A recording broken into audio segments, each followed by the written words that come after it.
ওই খুঁটিহীন নীলাকাশ ভুবন মাঝে তুমি কুদরতি ইশারায় রেখেছ এই শ্যামল পৃথিবীর চিত্রখানি।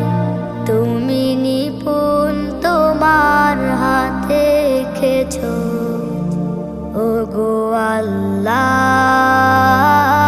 শুকর তোমার, আমারে যে মুসলিম করেছ।